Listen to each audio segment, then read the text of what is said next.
future of business? That's a critical question. I would counter with, how is it not going to affect the future of business? I mean, let's put it this way. Imagine that you had a crystal ball back in the noughties when computers were traditionally disconnected in offices around the world. The internet didn't really exist. It was just happening as bulletin boards or simple kind of email services. But you had access to a vision of the future that told you that new services like something called Amazon were going to arrive, where you could get logistics shipped around the world in lightning speed time, that you could order products and get them delivered, not just the next day, but in some places in the West, some of the big cities in London, for example, the same day. That services like Blockbuster, which at that time would have been really familiar on the high street, would just fail and no longer exist and be replaced by mega corporations like Netflix and again Amazon, and something called Google would come along, and lots of other search engines that you'd never heard of before. Imagine that you had that knowledge, that you were able to look into the future and predict all of that. How would that have changed your business? How would it change your workforce, what you skill them in, the kinds of people that you employ, where you want to operate from, how you interact with your customers, what services you offer your customers? Well, that's the state we're in now. AI is as big, arguably bigger than the dot-com boom or the invention of the computer. This is how species level important this innovation is. But ironically enough, and in line with my 30 days of AI speech, I actually asked this question to an AI. So let's see what their answer is.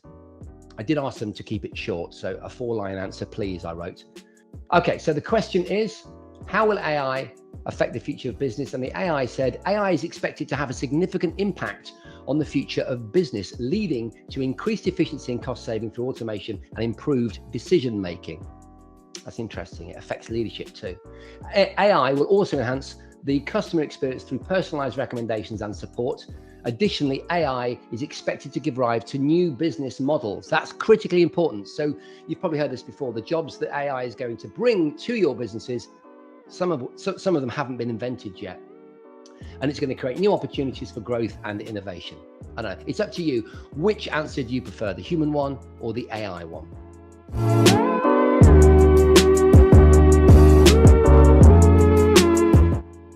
How can we ensure that the processes and tools of the AI revolution remain ethical?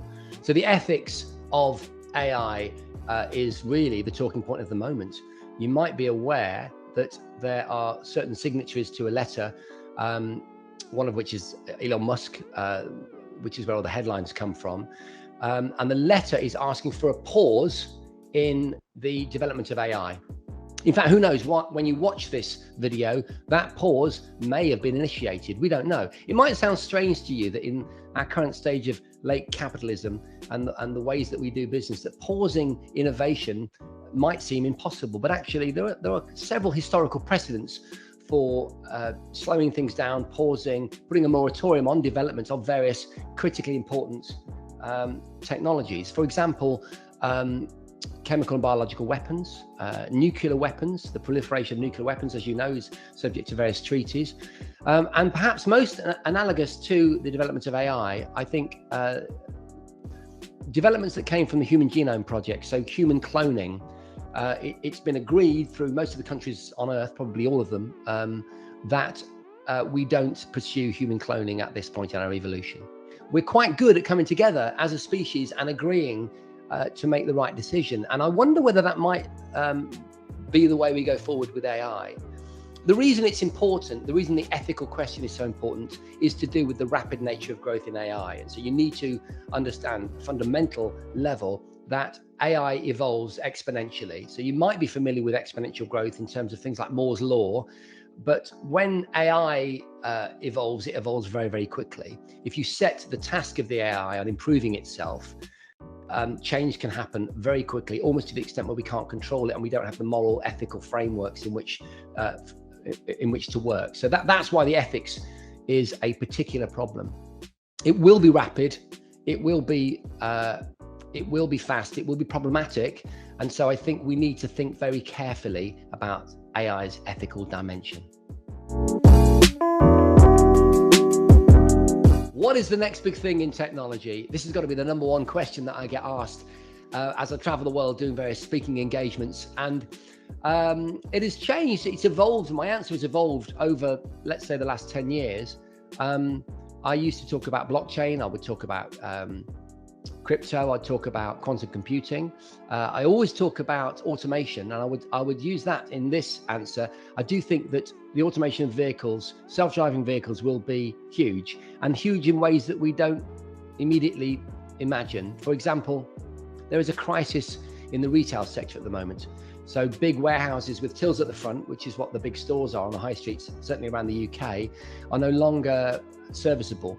And that's simply because obviously certain companies can deliver products to you within hours, if not, the next day. So why would you go into a shop in a high street and then wait 2 weeks for the product to come into the shop and to get sent to you?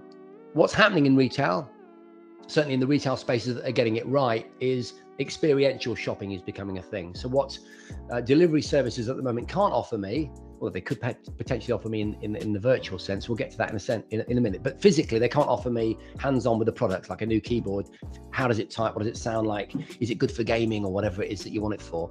Whereas a high street store can do that. Automation means not only are civic spaces where shops are generally located going to be safer and less polluted, they're also going to change, because when cars can drop you off and then move off, or buses and automated trams or whatever move off and park themselves out of a city centre, the city centre no longer needs to be this busy traffic hub. It can be a much greener space. It can have spaces full of trees and interesting outdoor architecture. And that means that retail will change. It will come out onto the street and it will use those spaces to create the very experiential shopping experiences that it needs to in order to evolve. So that's quite an abstract prediction of what the next big technology will be. But also, of course, artificial intelligence has to be in that list. It's probably the number one choice. And within AI, I think some of the big technologies that we're going to witness very, very soon are going to be entertainment based. So augmented reality, evolution of virtual and augmented spaces, mixed reality, the metaverse, so the interconnected notion of buying something in the metaverse that you can then wear, for example, in various gaming or entertainment or social experiences, taking that out onto the streets, into these new leafy areas where you can choose for information to be superimposed over buildings, navigation, deals, entertainment content, whatever it be, gaming experiences that take place outside. AI is going to drive some of that technology. And then other big technologies are going to be maybe in biotech, maybe in health, new materials science driven again by AI. These are all innovations that I think answer that question.